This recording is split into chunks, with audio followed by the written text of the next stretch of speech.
Yo quisiera que este encuentro lo pudiéramos poner en una perspectiva. Lo que ha sido trasegar por los años más difíciles que ha vivido la humanidad en más de 100 años, pero sobre todo con la idea que ni siquiera la pandemia y sus estragos nos pudieron alejar de los grandes propósitos nacionales. Hace 4 años vine a esta asamblea como candidato presidencial y hablé de 2 palabras. Colombia necesitaba crecer. Veníamos de un entorno de crecimiento lánguido, triste. 1.7% había crecido la economía colombiana en el año 2017. Y teníamos absoluta certeza que la única forma de proponerle a Colombia y a Antioquia una visión integral de desarrollo era también con la palabra equidad. Palabra que muchos cuestionaban en ese momento porque decían que era una palabra muy confusa para una campaña política, para una campaña presidencial. Pero en esencia, esa palabra equidad y esa visión de crecimiento eran 2 de los pilares que históricamente habían definido a ProAntioquia, pero más que todo definían a este departamento y definían a nuestro país. Porque nuestro país ha logrado transformaciones muy importantes, evolutivas, que han partido de la base de una integración fraterna entre los sectores públicos y privados, que ha permitido la integración del sentido armonioso y fraterno entre empleadores y empleados. Y esa es la razón por la cual, en medio de las mayores dificultades que hayamos tenido que enfrentar en los últimos 2 años, cuando empezó el gobierno, le dijimos a Colombia que nuestro objetivo era bajarle la presión fiscal a las empresas, para que las empresas crecieran, generaran empleo y pudieran por esa vía darnos más recursos.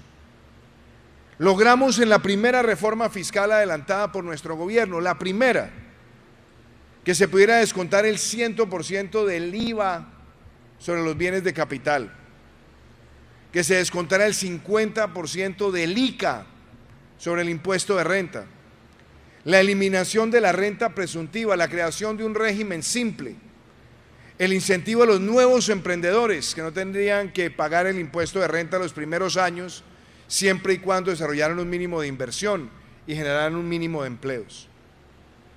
Esas medidas que fueron tan cuestionadas por algunos sectores de la academia nos permitió cerrar el año 2018 creciendo al 2.8% y nos permitieron que en el año 2019 nuestra economía creciera por encima del 3.2%, superando el promedio mundial, el promedio regional, el promedio de la OCDE. Y nos permitió cerrar el año 2019 con el primer superávit fiscal primario desde que existía la regla fiscal, creciendo el recaudo más de un 10% y mostrándole al país que esas medidas estarían acercándose cada vez más a las necesidades del pueblo colombiano. Entre otras, lanzando también por primera vez un feriado tributario de IVA para ciertos productos que le llegaran al corazón de la familia colombiana, de las clases medias, pero también de las clases más afectadas históricamente por la pobreza. Y lo más diciente es que se cerró ese año 2019 con otro elemento transformador, y era que teníamos un plan de inversiones, el más grande, que iba de la mano con lo que aquí se había prometido 1 año y medio atrás. En esta asamblea les dije a ustedes que en este gobierno se terminaría Mar 1 y Mar 2, que se terminarían los 3 Pacíficos, que avanzaríamos con la conexión Antioquia-Bolívar, que sacaríamos adelante Magdalena 2, que Bucaramanga, Barrancabermeja, Yondó sería una realidad, que la conexión entre Ciudad Bolívar, Antioquia y la ciudad de Quibdó sería una realidad, que impulsaríamos además ese proyecto maravilloso de Puerto Antioquia para tener en este gobierno su primera piedra, y adicionalmente que sacaríamos adelante, aunque no era un proyecto del orden nacional, pero que sí requería acompañamiento del gobierno nacional, el proyecto de Hidroituango, que me tocó en momentos de campaña ver cómo unos candidatos venían a la región esperando que se viniera abajo ese proyecto, esperando siempre la destrucción. Y nosotros vinimos acá fue a invitar a la construcción colectiva. Pues bien, nosotros empezamos un año 2020 creciendo por encima del 4% y se nos vino encima la pandemia. Una situación para la cual nunca ha existido un manual, para la cual nunca ha existido un criterio de manejo orientador, porque sorprendió a los países más desarrollados del mundo, exacerbó su capacidad de respuesta del sistema de salud, limitó su aparato productivo. Y cuando llegó a nuestro país, le dijimos a Colombia que esto no era un dilema entre proteger la salud y la vida y proteger el crecimiento económico y el desarrollo empresarial. Muchos, y de hecho muchos que ahora se han tratado de convertir en mesías, salieron a decir que se quería era privilegiar a las empresas por solamente hablar de la protección de ellas en medio de esa situación. Invitaron al cierre, pero con la idea de que nunca hubiera retorno a la apertura, porque para ellos era mucho más fácil ascender en sus pretensiones políticas sobre las cenizas económicas y sociales. Pero nunca nos dejamos llevar por ese discurso y lanzamos compromiso por Colombia y enfrentamos la pandemia, y esa historia es la que yo quiero hoy compartir con ustedes a profundidad, porque tiene que ver con esto, con que esta es una región de emprendedores, con que Colombia es un país de empresarios, micros, pequeños, medianos y grandes, que no se amainan, que no se arredran, que no dudan, que luchan con mayor ansiedad cuando es más difícil la prueba, que nunca se sienten derrotados y que si tienen que reinventarse, redinamizar sus formas productivas, lo hacen. Y la manera en la que esto se enfrentó partió de elementos importantes.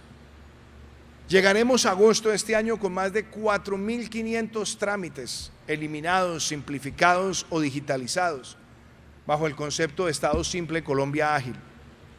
Llegaremos también a decirle a todos los empresarios, y que lo oiga muy bien todo el sector empresarial antioqueño, doctor Jorge Mario, porque nunca en la historia de Colombia, nunca en un ciclo recesivo, había salido el Estado a decirle al sector privado que pagábamos 40 o 50% del salario mínimo legal mensual de los trabajadores. Y así se protegieron 4.1 millones de empleos en Colombia. Por primera vez en un ciclo recesivo, el Estado le dijo a las empresas, aquí vamos a hacer esa protección conjunta.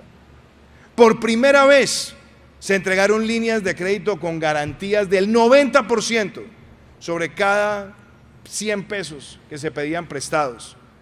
Y por primera vez logramos también dinamizar de la mano con ese apoyo empresarial el concepto de las empresas de beneficio e interés colectivo, empresas con propósito, que hoy posicionan a Colombia como el país de América Latina que más empresas de beneficio e interés colectivo tiene en Latinoamérica.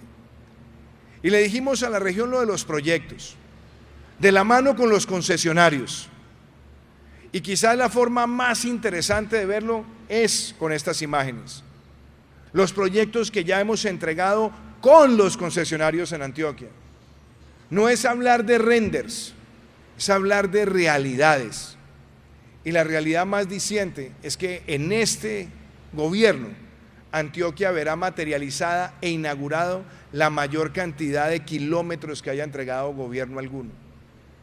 Me enorgullece que aquí se entregue Mar 1 y Mar 2, los 3 pacíficos que son importantes para una visión, pero lo más importante es que trabajamos cada uno de los trámites, enfrentando todas las dificultades para que también pudiéramos tener de ese desarrollo vial una salida competitiva que se materializará cuando empiece la primera piedra del proyecto del puerto Antioquia. Y aquí también otra imagen diciente, las vías del NUS, un proyecto de 4ª generación que lo recibimos en etapa incipiente. y que, acompañando a todos los concesionarios, se lo entregamos al departamento de Antioquia, como también lo hicimos con el túnel de Mulatos, mostrando que los anhelos aquí, con los hechos y con la fuerza de los hechos, son realidades indiscutibles. Pero también con la mayor inversión en vías terciarias que haya tenido el departamento de Antioquia y toda Colombia. Porque el 7 de agosto, cuando recupere la condición de mero ciudadano y salga por la Plaza de Armas, podré mirar a muchos colombianos a los ojos y decirle: más de 12.400 kilómetros de vías terciarias fueron intervenidos en este gobierno, pero sobre todo en el departamento de Antioquia, anótelo, señor gobernador, más de 1.600 kilómetros de vías terciarias intervenidas y terminadas en su gran mayoría. Eso, para ponérselo en términos presupuestales, durante casi una década el promedio de inversión en vías terciarias al año eran 100.000 millones de pesos. Hoy Antioquia ha tenido en inversión en vías terciarias más de 400.000 millones de pesos en este gobierno. Y esto que tenemos en pantalla no es una ilusión, es lo que logramos desarrollar en plena pandemia, sin dejar que se perdieran los créditos, sin dejar que el acompañamiento de la banca multilateral estuviera presente. Esta es la visión de un Puerto Antioquia que le va a dar a todo el sector privado de este departamento y a Colombia una nueva salida hacia nuevos destinos de exportación. Superamos todos los obstáculos y muy pronto esa primera piedra significará para todos ustedes un trabajo perseverante hasta lograr el objetivo. Y me complace que se haya hablado de Hidroituango aquí, porque ese proyecto lo conozco bien, desde hace más de 20 años, cuando se hablaba de Pescadero Ituango. Y si bien es un proyecto de la gobernación y un proceso que ha contado además con EPM como socio y contratista, lo importante es que cuando vinieron los momentos de dificultad, llegamos para decir: somos soldados de la causa de un proyecto que representa mucho para la seguridad energética de Colombia. Con el ministro Diego Mesa y el equipo de gobierno, con la labor en su momento del doctor Carlos Enrique Moreno y del doctor Juan Emilio Posada, estuvimos brindando todo el acompañamiento. Cuando muchos quisieron sembrar zozobra, cuando muchos quisieron poner en duda la capacidad ingenieril de Colombia, cuando apostaban a que los cierres de compuertas serían un desastre impectore, demostramos que la institucionalidad sirve para sacar las cosas adelante. Intervinimos cuando fue necesario con las aseguradoras y demostramos lo que dijimos desde el primer día: es un siniestro, que no podía caer en la manipulación politiquera, en los señalamientos o en las cacerías de brujas. Y hoy me alegra que el proyecto no solamente haya recuperado el rumbo y haya recuperado cronograma, sino que me alegra que estamos a pocos meses de ver las primeras turbinas instaladas, generando energía, y semanas después vendrá la segunda. Pero aprovecho para dar dos mensajes de fondo. El gobierno nacional no tiene ningún interés en presionar inauguraciones del proyecto. Lo que sí necesitamos es que el proyecto cumpla su cronograma, porque los incumplimientos en el cronograma sí afectan las obligaciones financieras de las empresas. Y nosotros hemos dicho que debe estar cumplido el cronograma para el 26 de julio, en la última visita que hicimos con el señor Contralor.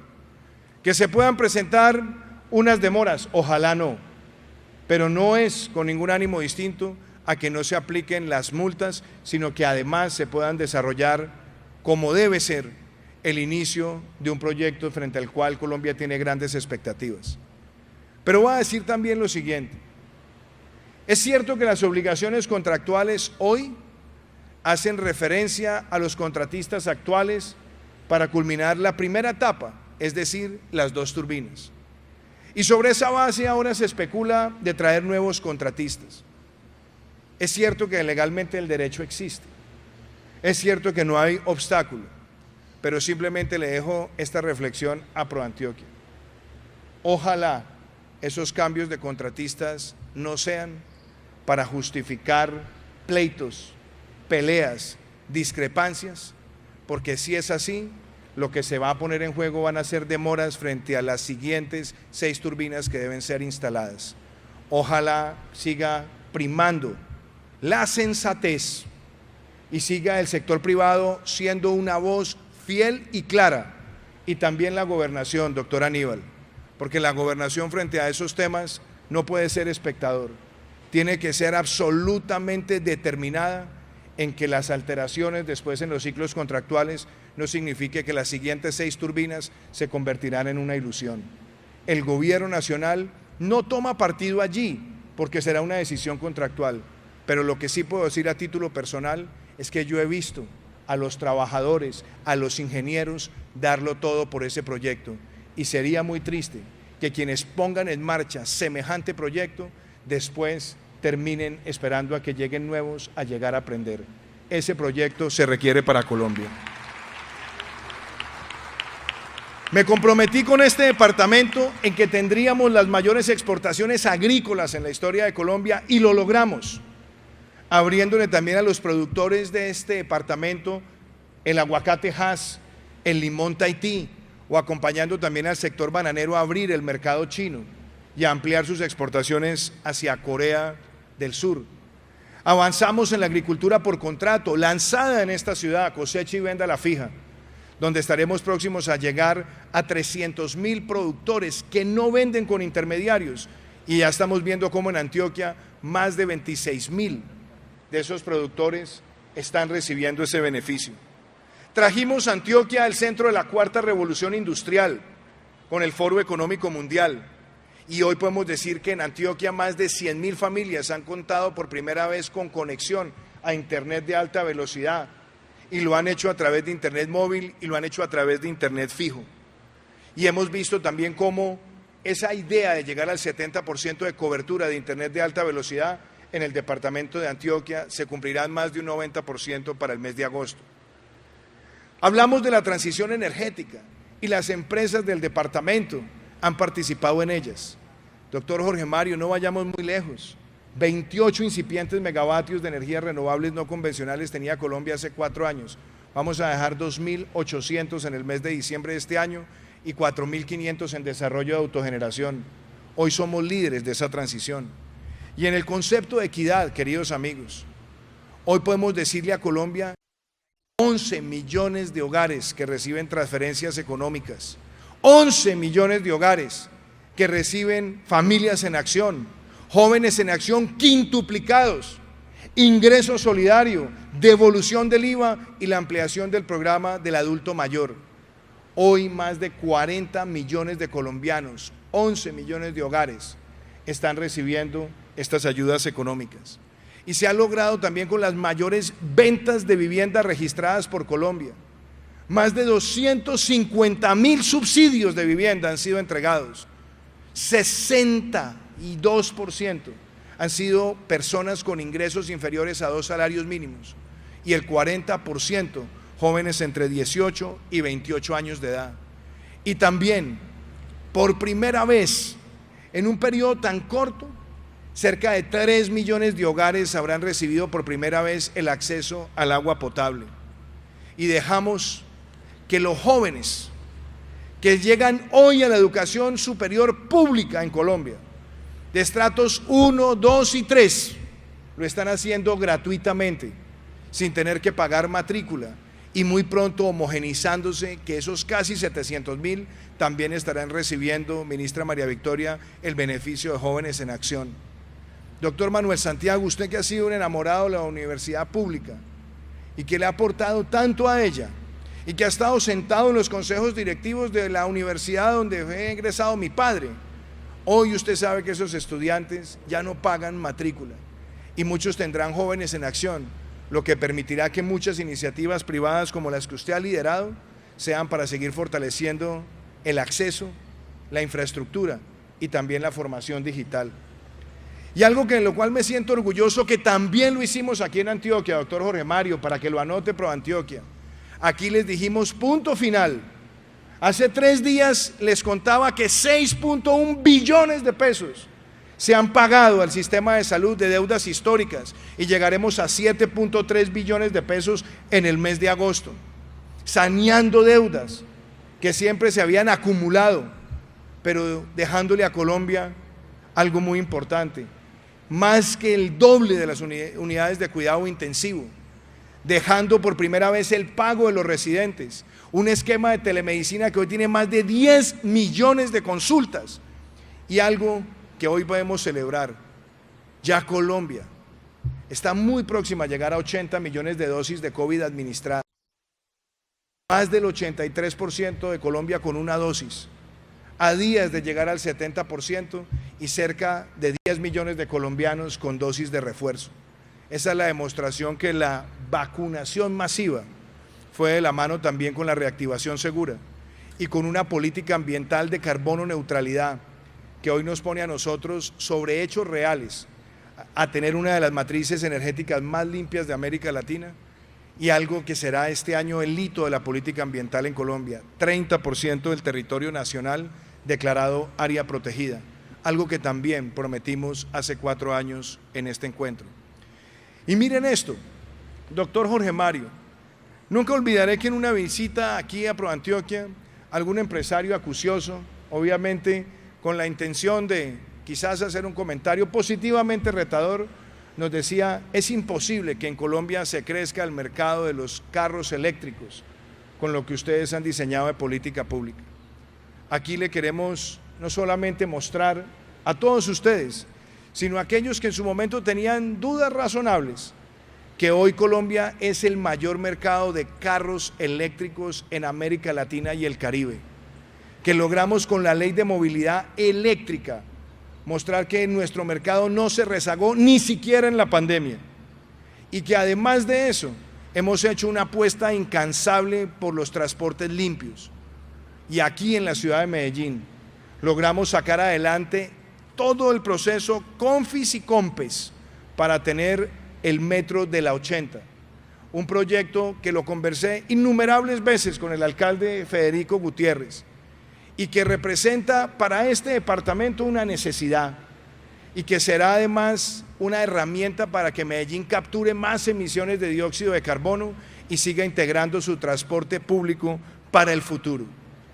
Y si alguien tiene dudas de que todo este compromiso por Colombia tuvo algún propósito, ahí lo pueden ver. El promedio de crecimiento de la economía mundial el año pasado, 5.9, Colombia 10.6. ¿Y saben cuánto creció el mes de enero este año, doctor? Doctor Manuel Santiago, doctor Jorge Mario, gobernador Aníbal, 7% creció la economía colombiana en el pasado mes de enero. Y muy seguramente en el mes de febrero estaremos muy cercanos a ese indicador. Y se ve un marzo también prometedor, para mostrar que esto no fue flor de un día, sino que dejaron sentadas las bases para que el crecimiento de Colombia este año también nos ponga como una de las economías que más va a crecer en América Latina. Y acompañado también de esto, las mayores exportaciones no mineroenergéticas de la historia de Colombia alcanzadas en el año 2021. Y si lo quieren ver en resiliencia exportadora, después de semejante choque en el año 2020, más de 41.000 millones de dólares de exportaciones registradas por Colombia. Menciono todo esto, queridos amigos, porque tal vez esta será la última vez que me dirija a esta asamblea, por lo menos ordinaria. Pero lo hago con una satisfacción, el deber cumplido. Lo que aquí se dijo, aquí se cumplió. Pero no vengo acá a despedirme, porque aquí seguimos trabajando 3 turnos hasta el 7 de agosto a las 3 de la tarde, donde termino mi gestión como presidente, pero seguiré en la batalla de las ideas hasta el último de mis días. Y esa es la reflexión que yo quiero dejar hoy. Moisés Naim en su último libro habla de los autócratas TSP. Autócratas que se rigen por 3 palabras que empiezan por P, como empiezan muchas otras cosas. Posverdad. Posverdad. Y es empezar a sembrarle a la sociedad el negativismo, la desconfianza, la duda, la deslegitimación. Y no crean, autócratas 3P existen de todo tipo y en todo lugar, en gobiernos nacionales y también en gobiernos regionales, que quieren deslegitimar las cosas que se han construido y que quieren además utilizar falacias para generar ardentía y resentimiento. Esos autócratas 3P que empiezan con la posverdad se valen del populismo.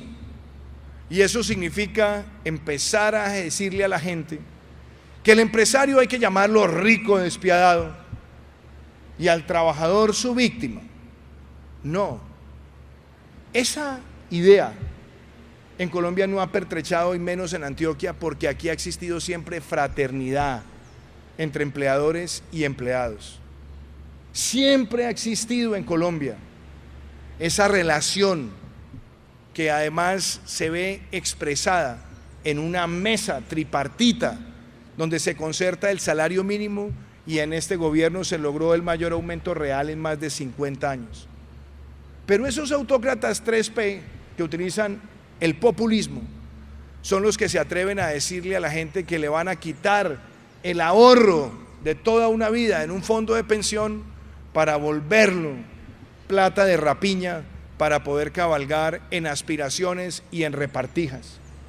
Y hemos visto esas 3P en América Latina con esos corralitos donde le echaron mano a los fondos de pensión y con esos recursos empiezan a comprar a sectores de la población para que se conviertan en leales defensores de esas expresiones del autoritarismo, pero llevan a los peores descalabros.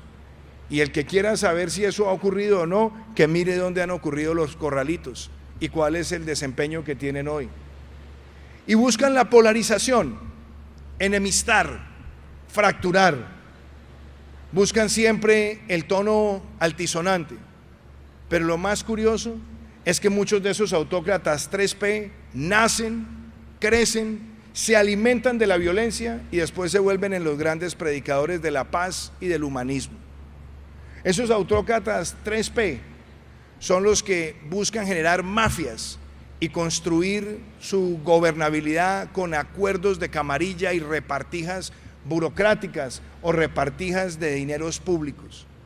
Y yo quiero decírselos acá, apreciados amigos. Antioquia y Proantioquia, hace muchos años, sin que existiera ese libro de Moisés Naim, se fundaron para que esas 3P nunca llegaran a este territorio. Se fundaron para que la relación entre sector público y sector privado generara bienestar.